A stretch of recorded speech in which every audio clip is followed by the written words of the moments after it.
Vamos lá. Seguindo aqui no Morning Show, a gente falou agora dessa questão do jornalismo. Vamos em frente aqui da programação do Morning, girando o assunto. Segundo a Folha de São Paulo, mensagens privadas trocadas por procuradores mostram que Sérgio Moro, quando era juiz federal, interferiu em acordo com delatores da Operação Lava Jato. De acordo com o jornal, que teve acesso a novos trechos de supostas conversas, Moro impôs condições para aceitar colaborações premiadas de executivos da construtora Camargo Corrêa em 2015. Ele teria avisado que só homologaria os acordos se a pena proposta aos funcionários da construtora incluísse pelo menos 1 ano de prisão em regime fechado.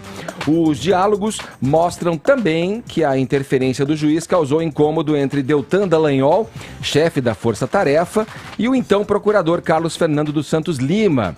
Eles divergiam sobre a melhor maneira de usar as delações para dar impulso às investigações da operação. No entanto, segundo essas mensagens, a posição de Moro prevaleceu e os executivos Dalton Avancini e Eduardo Leite, que já estavam presos em Curitiba, permaneceram mais 1 ano recolhidos. Vamos para a tua avaliação dessa situação, mais uma situação posta aí nos diálogos. Caio, bom dia. Bom dia, Edgar. Ainda bem que a nota começou com segundo a Folha de São Paulo. É ótimo, excelente ressalva. É muito enfadonho, né, comentar aí esses repetidos fiascos da Vaza Jato, porque não se trata nem de mau jornalismo, mas de militância política rasteira. E é muito importante também fazer sempre aquela mesma ressalva. Nós estamos fazendo um enorme esforço aqui de boa vontade, de imaginação, fingindo que essas mensagens roubadas e não confirmadas são reais e não estão editadas nem descontextualizadas. Bom, por se tratar de um ato político e não de uma iniciativa da imprensa, uma iniciativa legítima da imprensa, esses vazamentos eles padecem de um mal crônico. Eles tratam a pior interpretação possível de um fato como se fosse realidade. E esse último caso, publicado pela Folha de São Paulo, cúmplice do site panfletário da Intercept, é exemplo disso. A tese aqui é muito simples. Supostamente, o Moro interferiu em negociações de delação premiada, o que é defeso em lei. Mas qual que é a ausência fundamental nessa pseudo-reportagem? E isso aqui é crucial. Não há nenhuma transcrição de conversas atribuídas a Moro nesse caso, ao contrário do que dá a entender a manchete. Repetindo, nenhuma transcrição de conversas atribuídas a Sérgio Moro. E talvez para não ficar tão chato, os culpados pela matéria, eles incluíram um diálogo sobre jurisdição, né, que é um tema não relacionado diretamente aí à questão da negociação das delações premiadas. Mas assim, o que a matéria apresenta são conversas entre procuradores da Força Tarefa se referindo ao Moro, né? Moro é ótimo. Essas conversas, elas permitem a seguinte interpretação. O juiz Sérgio Moro, em algum momento, teria se manifestado sobre benefícios concedidos a réus por delação premiada. E ele teria indicado que, no seu entendimento, réus beneficiados por fazerem delação premiada deveriam passar ao menos 1 ano em regime fechado, mesmo tendo colaborado com a justiça e ajudado no processo de outros criminosos. Então, o que eu extraio disso? Em primeiro lugar, um juízo ético e consciente, que não abre mão de punir quem transgrediu a lei em nome de ir atrás de criminosos mais vultosos, vamos dizer assim. Segundo, que por não haver falas do Moro, como a gente já colocou aqui, a gente não pode categorizar isso como interferência do juiz, muito menos negociação. É uma forçação de barra tremenda. E terceiro lugar, que a Folha de São Paulo sequer entende o conceito e o significado de negociação, muito menos como isso se opera na realidade da delação premiada. Negociar envolve transacionar, fazer concessões mútuas, isso em troca daquilo. Então, na ação penal, você dá informações sobre a organização criminosa em troca do abrandamento da sua pena, né? Você é réu confesso delator.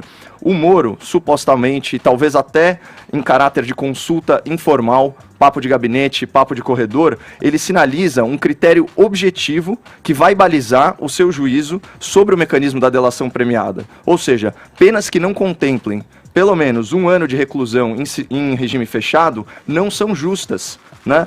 E pelas mensagens, a gente não pode nem afirmar que o pedido de homologação seria indeferido se os procuradores não seguissem esse critério. É uma mistura de boato com ilação, né? Agora, a questão de você considerar tanto os procuradores quanto advogados de já considerarem qual vai ser o juízo do magistrado, isso é muito comum na vida forense. Você tem advogados e promotores que já sabem de cor e salteado, seja por jurisprudência ou mesmo pelo contato com o juiz, qual a tendência, por exemplo, em relação à dosimetria da pena. Você tem advogados que falam, putz, o meu processo caiu na Câmara tal, ele meio que já sabe qual vai ser o resultado, porque existe aí divergência, principalmente em atribuição de pena, em alguns critérios, principalmente quando a doutrina não é pacífica. E aí tem o ponto final, né, que é considerando aí os princípios da eficiência, da celeridade, da economicidade processual, é muito natural que os procuradores, eles não se proponham a celebrar acordos de delação que posteriormente podem não ser homologados pelo juiz, porque isso retarda o processo, em última análise, atrasa o combate à corrupção. Vamos lá, eu queria só colocar o seguinte, né? Eu vejo assim, o país está tão polarizado, né? Está tão dividido, está tão radicalizado, extremado em termos de opiniões, em aceitação de contraditórios. Então, a gente vai no exercício aqui. Com base no teu posicionamento, cara, assim, eu acho que essa situação que a gente vive hoje chegou a um ponto em que a própria imprensa se ataca, né? Você começa o teu comentário tecendo críticas a um dos jornais mais importantes do país, né? Com uma história, com jornalistas renomados, premiados, enfim, um jornal que sempre se pautou pelo seu editorial bem definido, mas que está aí, e que se junta a outros veículos, né? Que estão esmiuçando, debruçados sobre esse material do Intercept também. Aí eu coloco a revista, o Semanário Veja, o próprio Correio Brasiliense, outras mídias também de rádio, propaganda e debruçada sobre essas questões. Eu fico pensando aqui, né? Você estudou direito, tem base para justificar o que você quer justificar, né? Através das suas palavras. Mas você fala uma coisa que pode ser usada, e eu vejo comentários que dizem o seguinte com relação à conduta, que dizem o contrário em relação à conduta do juiz Sérgio Moro e define claramente onde que ele extrapolou, aonde que ele exacerbou as suas ações, tomando aí muitas vezes a posição do chefe na prática dessa operação, que é o seguinte, você falou, o juiz sinaliza o que vai balizar depois o seu entendimento e a sua definição enquanto juiz. Quer dizer, aí, para mim, que acompanho, procuro ler diferentes comentários a respeito, diferentes pontos de vista, de tudo isso que a gente está vendo revelado, concluo que isso por si só já é uma prova, dentro da tua própria fala, que o juiz incorreu em uma irregularidade na condução dos negócios. Veja, se ele sinaliza uma coisa para um integrante da força-tarefa que vai balizar a sua decisão lá na frente,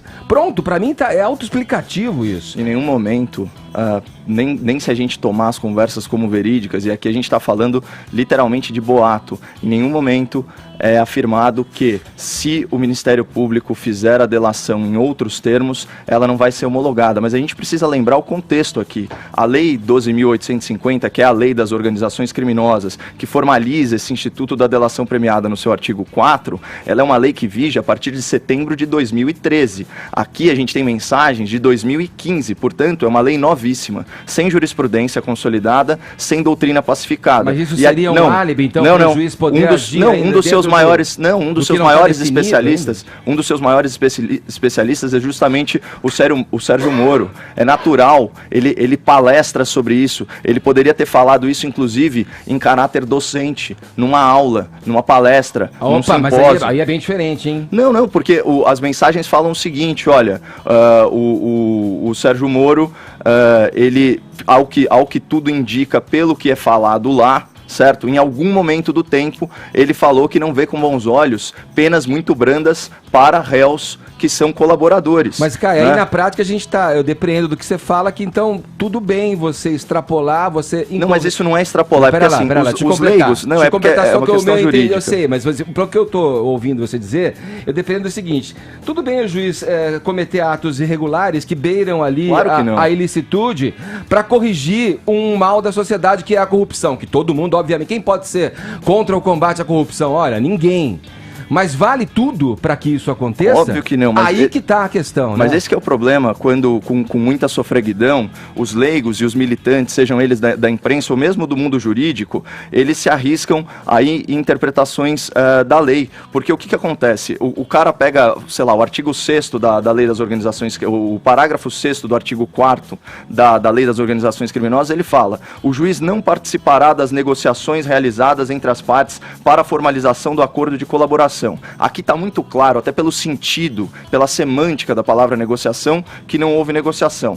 E aí vem a outra parte, que embasa esse raciocínio da matéria, que é o parágrafo 7º. Realizado o acordo, será remetido ao juiz para homologação, o qual deverá verificar sua regularidade, legalidade e voluntariedade. Peraí, alguém aqui acha que o juiz é obrigado a aceitar, por exemplo, o acordo do MP e do réu? Claro que não. O juiz ele não é refém de um acordo entre as partes. E a lei garante a liberdade. Então é só questão de ler a lei. Eu critico a Folha de São Paulo porque eu li a matéria e li a lei. Então você vai, por exemplo, para parágrafo 8 daquele mesmo artigo, tá aqui, ó: o juiz poderá recusar homologação a proposta que não atender aos requisitos legais ou adequá-la ao caso concreto. Ou seja, você tem até uma liberdade do juízo. E mais, você vai no parágrafo 1º do artigo... Ele não pode ser o agente da condução do processo. Não, mas ele não é agente da condução. Mas ele não age, negociou. Ele age como se fosse. Não, mas onde que ele participou da negociação? Ele age como se fosse. Ele não participou da negociação. Os isso que é defesa mostram isso, claramente. Imagina, ele falar... Eu posso interpretar dessa Edgar, forma. ele podia dar uma palestra falando assim: eu não acho justo que criminosos fiquem menos de um ano reclusos, mesmo sendo colaboradores. Isso não faz ele cair no tipo penal. Mas é que se você acha essa conduta imoral, isso é uma questão de foro íntimo seu, mas o que está na lei é isso. Mas você acusa de militância, você fala militância, tem especialistas jurídicos. Provavelmente militantes, provavelmente advogados que estão interessadíssimos em melar a Lava Jato, interessadíssimos em achar... Qual o teor da sua fala, da sua afirmação, se não militância, para o outro lado? Não, veja... Imagina, Edgar, pelo amor de Deus, o teor da minha fala não é militância, é interesse público. Mas você falou... É a busca pela justiça. Porque a consequência, se você tivesse lido a matéria, a consequência das ações do Sérgio Moro foi inclusive o desmantelamento de uma organização criminosa dentro de uma das maiores empreiteiras do país. Beleza, isso aí tudo bem, é fato consumado, beleza, mas vale tudo? Vale qualquer coisa? Não, mas ele agiu dentro da lei. Para você seguir esse é o ponto. E combater a corrupção? Não, mas essa é a questão. Mas ele agiu dentro da lei. Dentro do ele processo. não negociou delações, entendeu? O que os diálogos dizem absolutamente falaciosa a matéria da Folha de São Paulo. Então, não houve negociação por parte do Sérgio Moro. O que na prática acontece é que assim, ele agiu como o chefe da força-tarefa. Isso é incorrer em ilicitude, isso é correr em irregularidade, segundo o que diz a lei. Mas qual é o contexto em que ele sinaliza as predileções e o juízo dele? Aí. Não, a gente não sabe, é só um monte de boato. Então, desde que os chats foram sendo revelados, dá para enumerar vários, a gente já falou de vários aqui. Ah, sim, já deve estar no 16º episódio disso aqui. Vamos lá, eu sei que pode incomodar muita gente, você se sente muito incomodado com isso. Não, eu só quero que as coisas venham à luz, aconteça o que acontecer, horas. A gente tem que buscar a verdade em qualquer âmbito, em qualquer circunstância. Esse é o meu ponto de vista. Eu não tenho... Eu procuro olhar as coisas sem viés, sem militância, porque eu sinto que sempre existe, antes de argumentos, essa colocação, a mídia... A quem interessa a mídia brigando, cara? A gente está numa sociedade polarizada já. Ah, não conte comigo para uma mentalidade corporativista. Eu tô me lixando. A mídia se atacar. Eu vivi até hoje sem a mídia. E não é... se atacar. Ah, para com isso. Você viveu sem a mídia, mas você dependeu dela, cara. Para com isso, Edgar. Se os caras estão cometendo erro, eu não vou ficar passando o pano pra matéria tendenciosa. Tá louco. Tem outras visões que não acham que é erro, que acham que é ilícito, que acham que é irregularidade. Quem apoia a Folha de São Paulo, bata a palma pra ela. Eu vou vaiar. É essa questão, não tem que apoiar a Veja, a Folha de São Paulo. Claro que tem. Se eles estão falando a verdade, você apoia. Se eles estão mentindo, você critica. Mas quem disse que tá mentindo? Você. Sim, eu e Eu muita não, gente. eu quero olhar se é mentira ou não, você entendeu? Ah, entendi. Você acha que eu já leio achando que é mentira? Claro. Eu nunca elogiei a Folha de São Paulo aqui. Você Pelo sempre contrário. disse, eu tenho viés aqui, cara, muito claramente. Não, sabe? Ô, Edgar, pelo amor de Deus, eu tenho posição, eu sou de direita e eu sou conservador. Eu tenho comentário de viés, cara, você se declara assim. Ô, Edgar, você tá confundindo de novo neutralidade com parcialidade. É a mesma confusão de sempre. É perfeitamente possível você ter opiniões formadas, você ter um ideário político e ainda assim você manter a sua independência intelectual. E eu não quero saber se é Folha de São Paulo, eu não quero saber se é Jovem Pan. Eu vou criticar mesmo. A sua crítica eu não tô nem aí, eu sou independente. Ué, mas a imprensa não tem nem 5% de credibilidade, segundo uma das pesquisas da CNT, e segundo o próprio Datafolha tem só 20% de credibilidade. Você tem tendência... Imagina se só uma em cada 5 pessoas confia muito na imprensa, segundo o Datafolha, que também não é muito confiável. Mas então a gente eu simplesmente represento a voz de muitos brasileiros, Edgar. Você tá equivocado. Existem outros brasileiros. Existem outros brasileiros também. É legal que você coloque a tua opinião, mas tem que ser dito também o viés que você coloca, porque tem os argumentos que você usa, eu percebo várias vezes, eles podem nitidamente serem usados para o argumento oposto, que na verdade reconhece irregularidade. É muito curioso isso. Claro, você é bacharel, você estudou o direito, você tem habilidade nas palavras e na maneira como você coloca as coisas. Mas escuta, vamos deixar claro aqui, os argumentos que você usa muitas vezes e você sempre faz um preâmbulo já fazendo uma crítica a um outro órgão de imprensa, que na minha opinião, se você me permite, eu acho que você deve analisar o fato em si, né? O que está acontecendo? Está acontecendo isso? Olha, vamos botar luz aqui. Isso é irregularidade? Para mim não. Beleza, você diz, para mim não é. Para mim o juiz está trabalhando dentro da normalidade, dentro do que diz. O outro fala, olha, não, isso é irregular, isso vai contra o Código de Ética da Magistratura, vai contra o Código do Processo Penal, vai contra os acordos de São José da Costa Rica, como você gosta de falar. Quer dizer, a gente tem que olhar o que está acontecendo. A nós cabe aqui expor o fato para que as pessoas concluam e tirem suas próprias ideias do que está acontecendo com o Brasil. Eu vejo o que está acontecendo e eu vejo uma mídia militante. E diferente de mim, que sou comentarista, ou seja, eu preciso ter opinião, esses órgãos, inclusive o Intercept, ele se propõe a fazer jornalismo. Não, ele se propõe a fazer jornalismo, ele se propõe a reportar, como a gente sempre fala aqui, só que eles não reportam, eles vomitam conclusões, né? Então é o seguinte, a minha opinião, Edgar... Assim como outro site antagonista, a minha opinião, ela não exclui outras opiniões. O fato de eu defender com verve o que eu acredito, não significa, em primeiro lugar, que eu sou dono da verdade, nem que outras opiniões não sejam legítimas, e nem que eu quero calar essas opiniões. Menos mal, né? Agora, o site antagonista, por exemplo, ele vai no lado oposto. Ele faz uma defesa, ele faz argumentações que olham o lado da situação. Edgar, da situação. Verdade e mentira estão em lados opostos. Certo e errado estão em polos opostos. É que você coloca como mentira o que está saindo. Mas é mentira. É mentira que ele negociou. Eu coloco como dúvida. Eu coloco como dúvida, porque se tem mas eu analisei e falei, isso é mentira. Mas você analisou o quê? Os diálogos, os chats? Eu li tudo. Eu li tudo, li a lei e falei, o que essa matéria está falando é uma mentira deslavada. Tudo que saiu no site Intercept, você acha que está tudo certo. Está tudo bem a conduta. Se aquilo lá é realmente o que aconteceu... Tá tudo certo, não tem problema nenhum. Eu tô argumentando nesse sentido há muito tempo. Então, beleza, tá muito claro. Deixa eu falar com o Zé Maria Trindade, em Brasília. Ô, Zé, vamos lá. Aqui onde eu tava mesmo? Aqui, a Vaza Jato aqui, tá bom, Zé. Quero saber o seguinte, ao longo da tua carreira, você é um cara experiente, Zé Maria Trindade, já rodou, tem mais quilometragem nesses corredores aí de Brasília, do Congresso Nacional, do que a Transamazônica, eu tenho certeza, Zé. Você já acompanhou uma série de escândalos, crises, denúncias, reportagens investigativas, uma experiência e tanto, Zé. Eu quero saber, a Vaza Jato, a seu ver, está perdendo ou ganhando força? E o que você vê acontecendo frente a esses diálogos que vão saindo dos chats envolvendo aí os procuradores, os membros da Força Tarefa com o juiz Sérgio Moro? Na tua opinião, estão perdendo ou ganhando força?